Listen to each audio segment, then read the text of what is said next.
What's going on, guys? This is Jacob Viral. Today I'm working on foaming my whole truck, a whole lot more than it was.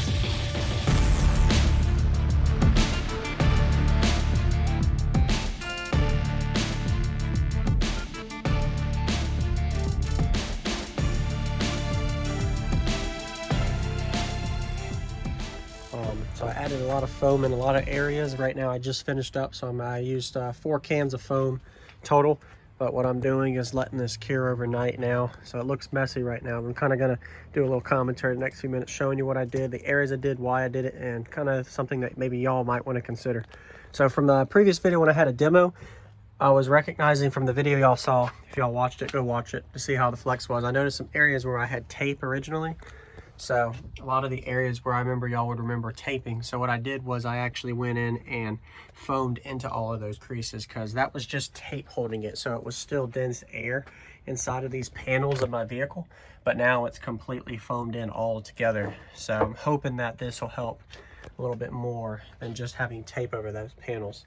And on the bottom end, after I added the ramp, I foamed underneath because I think pressure is trapped underneath of there. So now there's foam underneath this all the way across. So that should kind of help contain that. So when I close the hatch, it'll hit right up against the foam and kind of seal it to the back there. So it looks ugly, but when it's shut, nobody's gonna even see it. But it'll definitely help as well. Because right here where it seals, it'll seal right on this edge here. So that's what I'm expecting out of that, is to seal right on the edge when I close it. And I'll have my initial close and let it sit overnight before I open it and cure, and we'll see how it goes. Hoping everything goes well with that. I'm expecting it to go well, but you never know until you do it. And then all the panels on the side and the back area, there was a big gap. So what people don't realize is in these areas in the compartments, there's a lot of air that escapes. So I kind of filled those with foam where I could as well on both ends. So you can see that. Then I'm going to go around to the other side so y'all can kind of see what I did here. So the doors are done like I mentioned in previous video too. In the back top area. So up here was really important because I recognized the pressure was escaping there. It was actually getting into the glass hatch in one area because there was a tube pipe where all the harnesses ran. Somehow it was leaking there, so I filled that with foam too. I pretty much went foam mania with this, so filled up all the areas that I knew of that I could. If y'all see anything that y'all recommend I do with foam as well back here, let me all know in the comments. But that's what I'm looking like right now with that. So I'm surprised I didn't foam it before, but I didn't think about it until after I recognized some of the tape was flexing and moving. So definitely, especially with getting 153s on music on demos too, so you start getting louder, you start noticing more some of your air areas that are flexing and moving, especially when I've flexed.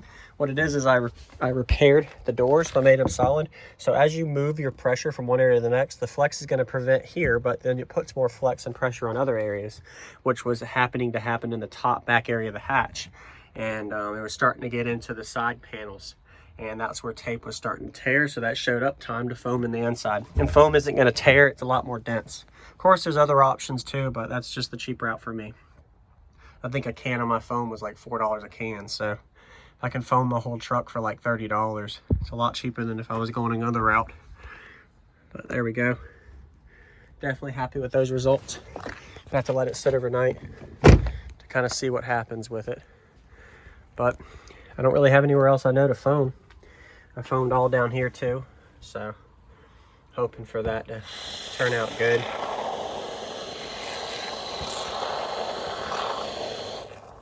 The reason I foam down here is so the pressure doesn't escape, as I mentioned earlier. As it was going around the ramp and underneath, you get trapped air. Hopefully now there won't be any trapped air, but you never know until you try. And I can go ahead and close this. Initially close it. Hopefully it closes and seals on this, and we'll look behind and see how it looks. I'm a little nervous with closing this, but we shall see. Close right up, but of course there's a lot of pressure, so you never know. But I'm gonna go look in the back, just kind of see how it looks back there. Yeah, I got a lot of foam everywhere, excuse the mess. All right, there we go. So yeah, you can kind of see where the foam is sealed off. Much better than it was. Of course it's touching also the wood, See how it's touching the wood? But that is completely fine with me. It's going to tear right off in the morning. So once it cures for about 12 to 14 hours, be fully cured, I'll be able to open the hatch and it'll tear right off of the back wall. And that'll give me a perfect seal all the way back, and my hatch will still be able to open. And if somebody ever, just a quick thing for anybody that does this, if you're looking at trying to gain even more, you never know. If you build a ramp like this, you could actually add some L brackets across the back. Somebody pushes their hatch forward as far as possible and then zip to your hatch and your L brackets with the wood, and you would actually keep this door hatch completely sealed and it won't move back and forth because you would have L brackets and clamps that would latch it. I'm not going to that extreme level. I want to be able to have access, easy access to the back of my wall without problems. Oh, not wall, back of my stereo single sub box build. Sorry, I used to have a wall build. And that's what I'm going with on that. Oh, somebody asked if I plan to do a wall build in the future. Right now, no. I don't have the budget value for it. Got more important priorities, like buying a house.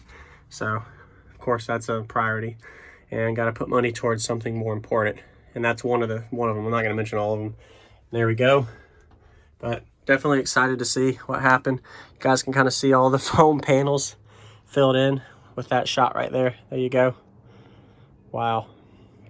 Definitely a lot of work to do still. And once this cures overnight, I'll be able to open it up tomorrow and trim it and put some tape over the trim, kind of like I did in these areas here.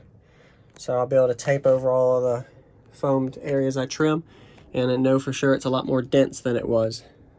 But I'm happy with the results. Might not look the prettiest, but it works for me. And hopefully this does gain a little bit on the meter. You never know, if some of your pressure was escaping certain areas and then you fill in the voids and then you remeter and find out, holy crap, you could go up 1/3 of a dB or 1/4 of a dB just by doing some foam or little minor changes. So that's why I do these videos on my second channel, Jacob Vile 2, for entertainment for y'all, to kind of see what, as I progress with my hobby. I would do it alone on my own, but hey, since I'm on camera doing it, why not teach some people along the way as well? And it's exciting to see, because you never know. One day you could do something that you change and you'll gain 1/2 a dB, and another day you change something to be like, crap, I just lost 1/2 a dB. So like, for example, with the roof and the back glass and my doors and my braces. I mean, there's a lot of things I've done to this build to kind of see the progression. And I can tell y'all a storyline from where my meter score was 6 months ago to today, and kind of show y'all a trend of where I was. And if I, let's say, kept with a certain cabin without changing anything, to where I am today. But I'm not going to break that down yet. That'll be a video in upcoming weeks or months, breaking down, hey, here's where my meter results were, what I did for changes, and a summary of how I got where I am. But for right now, that's it. All right, my commentary's over. I'm going to let this cure overnight, and I'll look forward to trimming this stuff in the morning, hopefully, when I get some time. And I'll see you on the next one. Jacob Vile, out. What's going on, everybody? This is Jacob Vile, ending this video to say thank you for watching my videos. Every single day I have a daily cardio video I upload. So if you haven't already, go ahead and hit that subscribe button and notification bell, and I'll see you tomorrow.